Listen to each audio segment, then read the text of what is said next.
Long frocks కావచ్చు, మిడ్డీలకు కావచ్చు, వేటికైనా సరే మనము అంబ్రెల్లా కటింగ్‌లో తీసుకున్నప్పుడు ఇలా కింది భాగంలో వైర్ పెట్టి జిగ్‌జాగ్ చేసుకుంటాం కదా!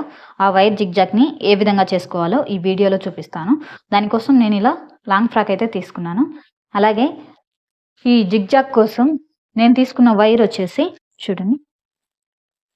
నేను తీసుకున్న వైర్ వచ్చేసి 100 నంబర్ వచ్చేసి 100 అన్నమాట. దీంట్లో సైజుని బట్టి ఉంటుంది ఈ వైర్ అనేది. మీకు లావుగా కావాలా లేదా చిన్నగా కావాలా 80 ఉంటుంది, 60 ఉంటుంది.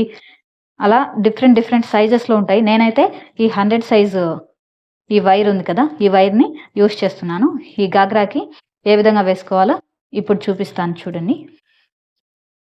ఇదొచ్చేసి వైర్ అన్నమాట.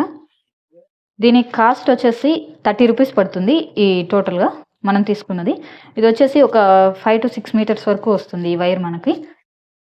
ఈ వైర్‌ని యూజ్ చేసి ఈ లాంగ్ ఫ్రాక్‌కి ఏ విధంగా మనము కింది వైపు జిగ్‌జాగ్ చేసుకోవాలో చూపిస్తాను. ఈ వైర్ అనేది తీసుకోవాలి. ఇలా ఒక సైడ్ వచ్చేసి మనకు స్టిచ్చింగ్ చేసింటాం కదా! ఈ స్టిచ్చింగ్ చేసిన దగ్గర నుంచి చూడండి ఇలా పెట్టుకోవాలి. ఇలా స్టిచ్చింగ్ చేసాం కదా!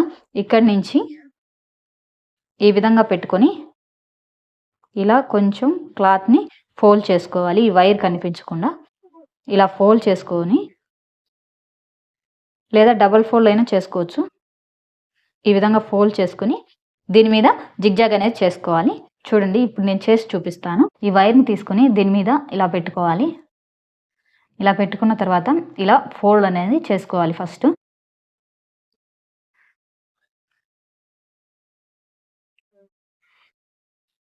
ఈ విధంగా ఫోల్డ్ చేసుకొని ఫస్ట్ దీని మీద కొంచెం స్టిచ్చింగ్ అనేది చేయాలి. ఓకే. ఈ విధంగా కొద్దిగా స్టిచ్ చేసుకోవాలి. ఇప్పుడు మనము ఇలా వైర్‌ని పక్కకు తీసుకొని చూడండి వైర్ అనేది స్టిఫ్‌గా ఉంటుంది. మనం లాగినా సరే రాదు. అలా స్టిచ్ చేసుకోవాలి. అలా స్టిచ్చింగ్ చేసుకున్న తర్వాత ఈ వైర్‌ని ఇలా పట్టుకొని మనం తీసుకున్న ఈ క్లాత్ ఉంది కదా! ఈ క్లాత్‌ని ఇలా ఫోల్డ్ చేసుకోవాలి. ఇలా సింగిల్ ఫోల్డ్ అయినా చేసుకోవచ్చు. డబుల్ ఫోల్డ్ అయినా చేసుకోవచ్చు. సింగిల్ ఫోల్డ్ చేసుకుంటే కొన్ని క్లాత్స్ వైర్ కనిపిస్తూ ఉంటుంది. సో, దానికోసం చూడండి ఇలా క్లాత్‌ని ఇలా ఒక చేత్తో వైర్‌ని పట్టుకొని ఈ క్లాత్‌ని ఇలా కిందకి ఫోల్డ్ చేసుకొని ఇలా ఫోల్డింగ్ అనేది ఇలా చేసుకోవాలి. ఓకే. ఇప్పుడు దీని మీద స్టిచ్చింగ్ అనేది చేసుకోవాలి.